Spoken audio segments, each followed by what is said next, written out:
Yan, welcome back ulit sa aking Facebook Live. In advance, Merry Christmas and Happy New Year po sa lahat ng kapisda. Yan. Yan. Andito ngayon tayo sa The Siblings Farm dahil bibili tayo ng kanilang hito. Yan.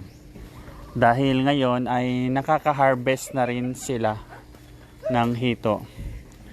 Yan. Siyempre, diameter at may isang square na nasa 4 ay 3 by 4. Yan, syempre meron din silang mga concrete pan at saka earthen pan. So, earthen pan, concrete pan, and trapal pan yung nandito po sa. Yan, welcome back. Nawalan po ng signal and shout out po sa ating 42 million viewers. Luzon, Visayas, and Mindanao. Yan. Ang hahaba ng ano mo, Ate Sandra? Oh my God, ang alin? Ay, payat sila. Ha? Payat. Ganyan talaga pag grow out na, no? Pala sa kanila. Akala ko na. Diyan. Oh, yung unang benta namin. So ito, tinutulungan mo yung bang mga farmer na maibenta. Yan. Ito pa lang nandito, may hito farmer din na medyo hirap sa pagbebenta at Ito na yung ano. lumapit sa The Siblings Farm para yung stocks nila ay dito mapunta at sila na lang magre-retail. Uy, ang dami natin Hoy, shout out po sa 73 million viewers natin, Luzon, Visayas, Mindanao. Ano to, Ate San? Yung sobra nung kinuha mong fingerling. Yung 2 inches. 3 inches. 3 inches. Nasaan sila? Okay, wait. They're coming. And Ilang piraso yan? 234 to nang kinuha ko eh. 234. Ay, wala. Hindi kita to pag kumain. Ay, oh, siyempre. So, Yung ano ko, yung 2 inches ko ang natira 100. mahina signal. 103 viewers. Sensya na po sa 103 viewers natin. Nagpapalpitate yung signal. Parang may heartbeat. Ito ready na to. Ipapakawala ko dyan yung dadalhin ni Elma. Talaga pagka malawak ang space, yan, based sa observation namin, mabilis lumaki. So, kapag let's say itong 3 pa lang tong 3 5 meter diameter, kung nilagyan mo to ng 5,000, mabilis pa rin lumaki yun. O, yung iba nilalagyan kasi mga 10,000. Pagka masikip, yun talaga, kahit anong gawin natin, balibalik try natin. Kung masikip yung ginagalawan po nila, matagal po yung paglaki. Ganda ng tubig niya, green. Oo. Ito nilagyan ko na ng nitrify. Ito, ilang inches sa dati? 3 inches. Ngayon, 4. 4 to 5. Ilang weeks? Ha? 2 weeks. 2 weeks. Turning 3. Oo. 2 weeks pa lang. Oo. Kung mala nung dinala niya dito.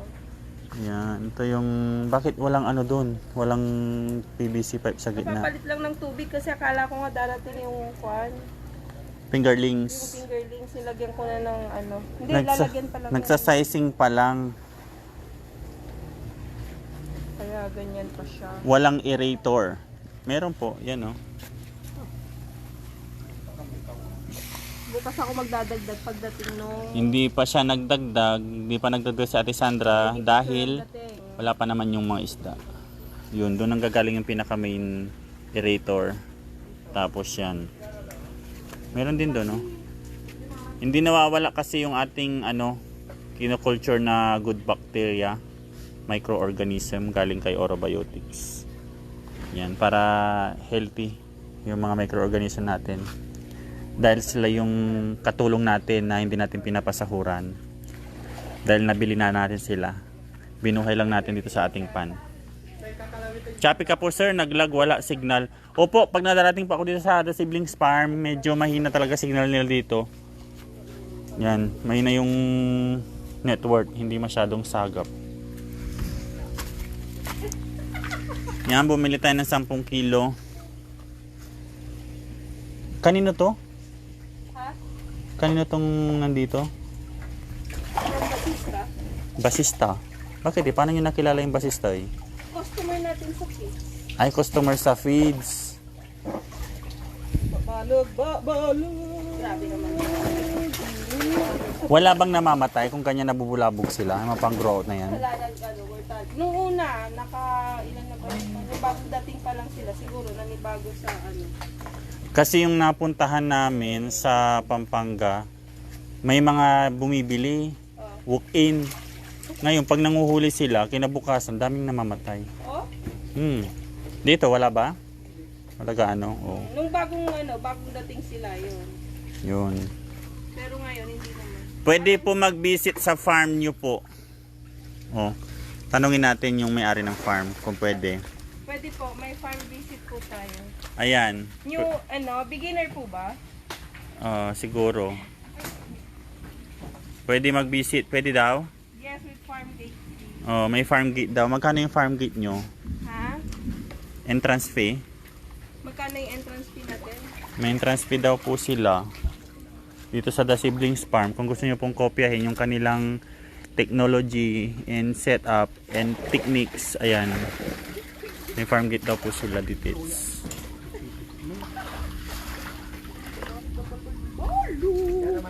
Ang pangit naman ng panghuli nyo kasi balik na yung isa oh.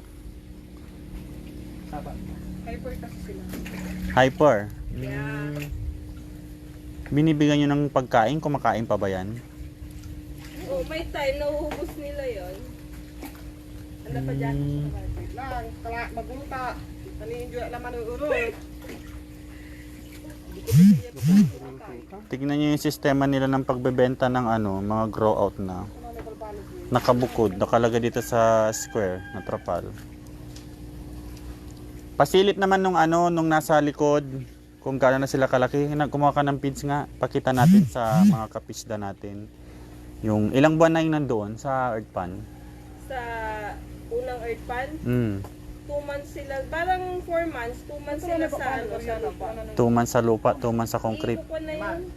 Kuha ka nga, na may page show. Di man, kaloob, may kaloob mo, walang kawanan, lukasan mo may story. Kumuha ka nga, kunti lang, papakita lang natin yung mga isda na alaga ni Ate Sandra doon sa kanyang earth pan. Paano po mag-start ng ganyan po, sir, pang negosyo? Ano lang, sir, bili lang kayo ng mga gamit nyo. Oh, ito, bili lang kayo ng trapal. Itong trapal, Maruyama, yan, manipis lang siya. Tapos, set up lang kayo ng inyong steel matting. Ate Sandra, yung steel matting mo, buo ba yan? Buo, as in buo, yung round na yan? Parang isang ko, tas 1/4 pa nung Isang buo tapos 1/4 pa. Bali ilang ilang meter yung haba nito, yung steel matting. Ilang meter? By inch? Ilang inches yan? 28 inches yung paikot. yung steel matting ang sinasabi mo, di ba? Pang business, kung pang business po ang gusto nyong gawin, ay ganito po dapat kalalaki. Or pwedeng 10, kaso nga lang yung tagagawa natin ng trapal, hindi sila gumagawa ng pataas ng 5 meter diameter hanggang 5 meter diameter lang po yung nagagawa. Pero pwede na rin to kung pang business. Yan, yung 5 meter diameter ang gawin nyo, puro bilog-bilog.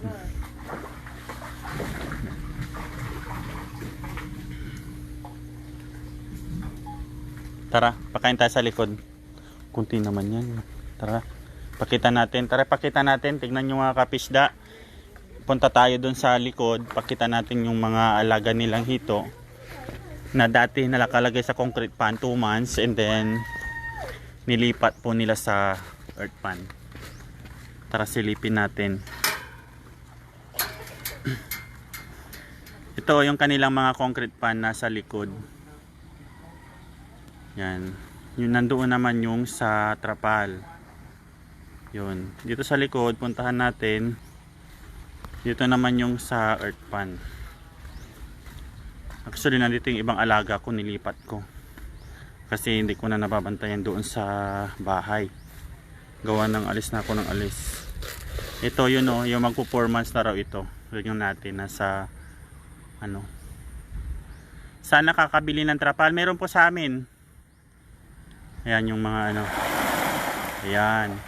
Ito yung magpo-4 months na, pero ang pinaka-average nito nasa 3-in-1 na siya. May mga 2-in-1 na rin. Ayan. Yun. Tignan naman natin yung sa kabila. Grabe, lalaki na yan, no? Iaabang na lang yan sa pesta ng patay or sa Pasko, sa December. Kasi minsan pagka ganun na, nauubos ng hito. Panghanda. Yan, maraming dumadagsang mamimili ng mga hito. As in talagang mag-walk in yan, magabili sila ng pang-ihaw nila. Panghanda sa Pasko, alam nyo na mga manginginom, pulutan. Yan, i-reserve namin to sa kanila kasi marami talaga manginginom dito sa amin. Ayan o, hindi ko pa inahagisan o, pero nandiyan na sila o. Ito yung mga dating nasa Trapal. Nilipat dito sa The Siblings Farm. Ayan o. Diba? Dami nila. Ayan. Pang December po ito, nire-ready namin. Ano natin doon sa labas. Ano, dami nila. Magkano? Ayan. Yan. Sir, magkano naman ang puhunan yung isa? Magkano puhunan ng isa? Depende kasi yan eh. Alin ba? Alin ba yun? Saan doon? Kasi ang pinakita ko sa video, may concrete, may earth pan, may trapal. Saan po doon? Magkano po sir ang package set ng equipments ninyo? Kung dalawang yung pinakamaliit na 2 meter diameter, sabihin nyo na 8,000 yung dalawa, 4,000 kasi isang trapal. So dalawa ang kailangan nyo 8,000 plus yung aerator set 8,000, so 16,000 plus yung steel matting nyo pa. And then yung sabihin nyo lang 5,000 na 1,000 na hito times 5 piso isa 5,000 pesos yung 1,000. So pwede na kayong mag-start ng nasa 21 something, 21. Kulang pa yun kasi bibili pa kayo ng steel matting nyo. Pero kagaya nung sa La Union sa May Nagilian, dalawang trapal na 2 meter diameter, tapos yung kanilang steel matting setup, tapos yung flooring isemento. Ang total daw ng nagastos nila doon ay nasa 8,000 yung isang 2 meter diameter. With trapal buo na yun. Tapos nakasemento. Yun yung gastos. Pero siyempre yung presyo nakadepende din kasi sa lugar nyo kung magkakano yung mga materyales dyan. Let's say yung steel matting kung magkano yun. Yung semento kung magkano, PVC, ganyan. Kayo na po ang magsiset up. Pero magraran naman na yung inyong practice o pag-aalaga ng hito kahit personal consumption. Yung 30,000 nyo pwede na kayong magsimula. Pwede na kayong mag-start at pag-aralan kung paano mag-alaga ng hito. Yan, syempre kailangan din kasi bago kayo mag-umpisa, unang-una i-ready nyo na yung probiotics nyo kasi number 1 yun yung kailangan gamitin para pang treatment ng tubig tsaka yung sa trapal pan. Sir, magkano? Magkano sahod ng caretaker po? Ayan, dito wala kasi silang caretaker sila na nag-aalaga. Pagdating sa caretaker, di ako masyadong kabisado kung paano ba ang sistemang pasweldo sa mga caretaker. Maghanap na lang kayo siguro ng mga pwede, percentage, ganyan. Yan ang ginagawa ng iba eh. Ano daw? Wait lang basahin ko lang Walang aerator, Chappy. Hindi ko mabasa masyado mga idol kasi yung chat ba nagahang. Boss Fredo Frederick Garcia. Magkano po abutin ng puhunan? Saan nabibili ang trapal? Bumabalik yung comment tinatouch ko pero saan pupunta? Iba-iba. Magkano po ang puhunan, sir? Aerator, magkano puhunan? Ayan, pasensya na kayo mga kapisda. Yung signal po natin dito hindi maganda, tapos yung Facebook si Meta parang aning-aning, may error yung kanyang sistema, pabalik-balik. Ini-scroll ko pataas yung mga message pero nababalik din sa una. Kaya yung mga bagong basa dyan, may oxygen pa ba? So may oxygen pa ba ang lupa? Kahit wala po, ayan, wala pong nakalagay ditong aerator. Pag sa lupa, kahit wala, hindi na siya kailangan. Hindi na siya required. Yan. Magkano po yung probiotics from start to finish? Depende rin po kasi yan sa dami ng alagaan nyo. Kung yung 1,000 lang, kasya na yung dalawang 350 grams. Meron namang pair kay Orobiotics. Ay, kay Orobiotics. Kay Shopee. Search nyo lang yung word na Orobiotics and tingnan nyo kung yung official store nila. Pili lang kayo kasi para iwas sa mga peking probiotics. Make sure na yung makiklik nyo po yung nakalagay yung kanilang store name is Orobiotics Official.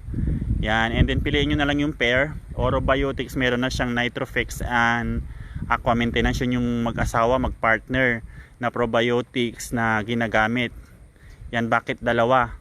Dalawa kasi yung isa pang tubig, yun yung Nitrofix. Yung maintenance naman is para sa pagkain nila. Yan, para sa digestion nila. Yan, importante po yun. Yung Aqua Maintenance, which is everyday talaga kailangan yung ilagay yun sa mga pagkain na ipapakain nyo sa inyong mga alagang isda. Location po, Pangasinan po. Sa Pangasinan, Malasikida, Siblings Farm. Hanapin nyo lang po yung Jolly Egg. Yan, yan kasi yung business nilang nauna. Jolly Egg, nagbibenta sila mga itlog. Yun yung madaling yung mahanap. Jolly Egg, and then look for Ate Sandra. Yan, may-ari ng The Siblings Farm. Dito po sa Pangasinan, Malasiki. Magkano po similya? Depende po sa kung anong similya po yung kukunin nyo.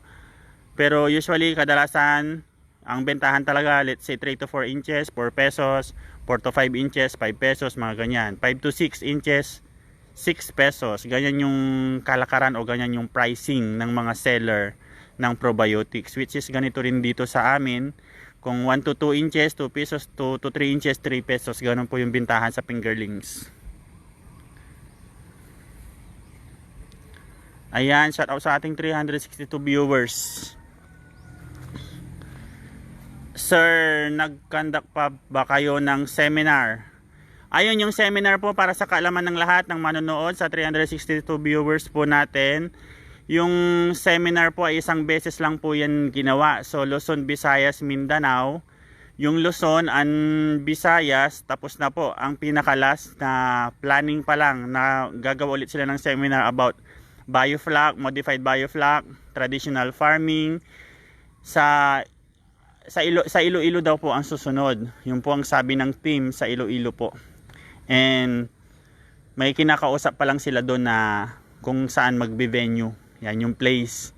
Inaayos pa lang yung place. And then pag lahat ay okay na, ay maglalabas po kami ng advisory kung kailan. Yan, abangan nyo lang sa Pinoy Palaboy and then dito sa channel ko yung updates. Yan. Pero kung gusto niyo naman ng ng parang private ba yun? May mga organization kayo, kailangan nyo ng mentor, or gusto nyo makuha yung technology. Yan, lalo na sa technology ng Pinoy Palaboy, which is napaka-effective po yung kanilang ginawa, yung biofloc or modified biofloc on version, dahil sa kanilang experiment, successful yung experiment nila. Nakapagpalaki sila ng tilapia, ng hito, yan. Pinakita naman nila sa video. Lahat yun, walang doon, walang script. Lahat yun, halos live sila lagi eh. Ipinakita nila yung kanilang sariling version ng biofloc. Yan, which is napaka-effective. Lalo na yung kay Part Dandy. Yun, number 1 yun. Talagang minonitor yun. And then, lahat ng information, lahat ng techniques ay isinishare po talaga nung dalawang duo natin sa Pinoy Palaboy. Sila po yung number 1 na walang tinatagong sikreto pagdating sa aquaculture, and open sila para i-share yung kanilang mga nalalaman. Yan. Okay lang naman na hindi naman sila libre lang naman.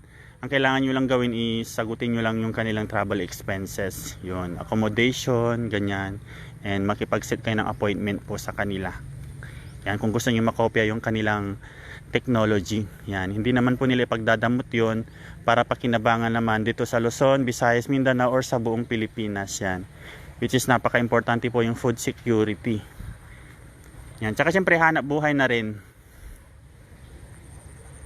Ilang buwan po alagaan para sa pagbibenta na po. Ayun, sa pag-aalaga kung ilang buwan, kung sa lupa, talagang super bilis po yung paglaki. Ayan, kung sa earth pan, yung 3 inches, pwede mo na siyang ma-harvest up to, minsan 3 months, meron na, 3 to 4 months, ayan. Pag sa concrete, nadidili lang tayo ng 1 buwan. Ayun, pero pag naalagaan mo naman yung sa probiotics, yan, hindi ka nag-absent sa paggamit, maintain mo yung Nitrofix and aqua maintenance, 100% talaga kung ano yung nagagawa dun sa lupa, kung gaano kabilis yung lumaki sa lupa, ay pwede mo ring habulin or tapatan gamit yung probiotics. So lupa magiging parang ano, sa earth pan na rin, ay yung concrete parang nasa earth pan na rin, kasi yung nagagawa niya kung ano man yung parang hindi ko ma-explain dahil di naman ako chemist, something ganyan, parang kung ano yung ability ni lupa, kung ano yung nutrients meron dyan, pag ginamitan mo ng probiotics yung iyong pan or trapal pan, para na rin yung kinopya yung kagaya nung nasa earth pan. Yun yung trabaho ng probiotics. Yan yung hindi mo nakukuha dun sa natural habitat nila. Siyempre dun sa ano, parang artificial nang ginawa, parang artificial system ba, yung ginawa mo na sila ng bahay, para makopya mo yung kung anong meron sa earth and pan.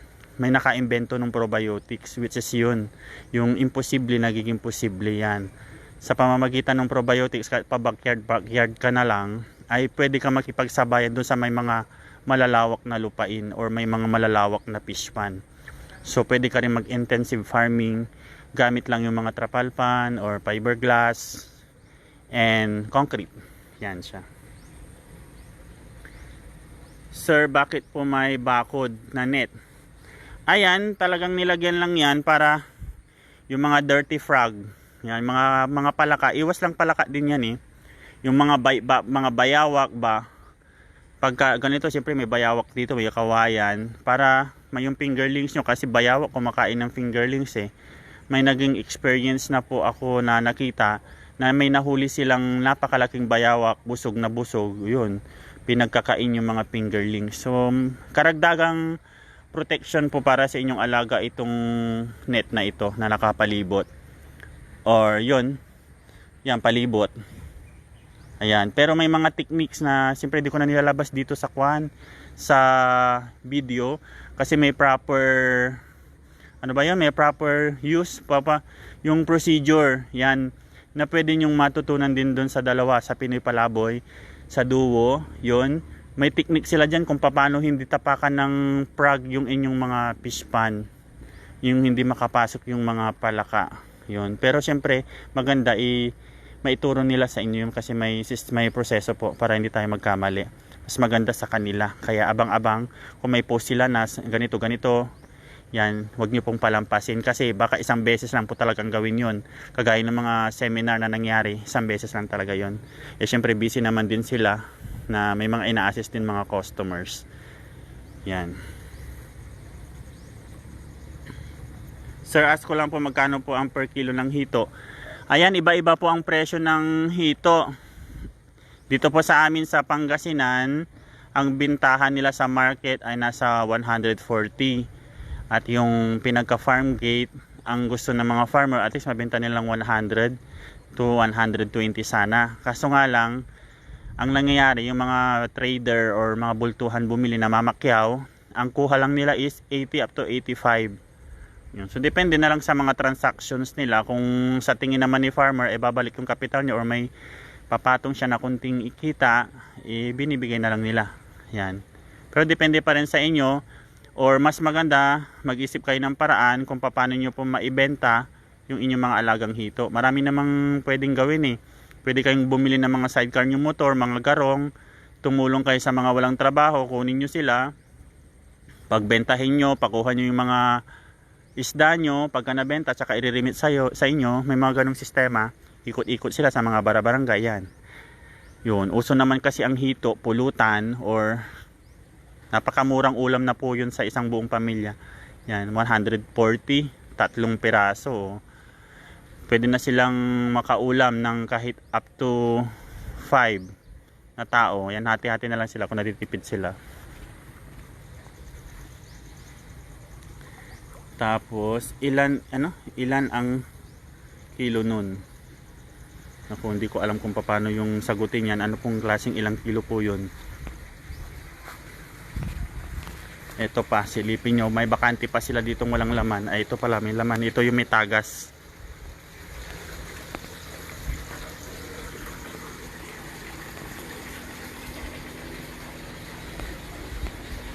Ayan, kung may makikita kayo, may mga maliliit na box.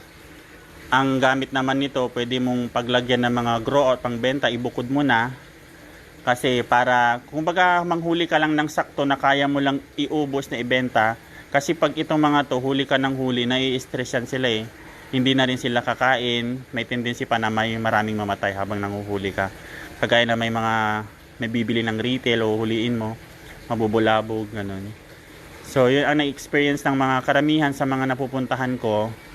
Namamatay, maraming namamatay. Siyempre, na-stress, maghabulan yan habang hinuhuli mo.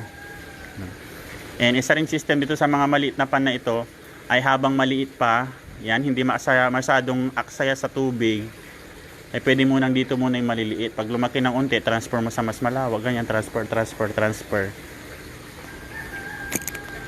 Ayan guys, in live muna ako at magdi-deliver muna kami ng order. Binili namin 10 kilo. And thanks for watching. Advance Merry Christmas and Happy New Year sa lahat. And Happy Farming.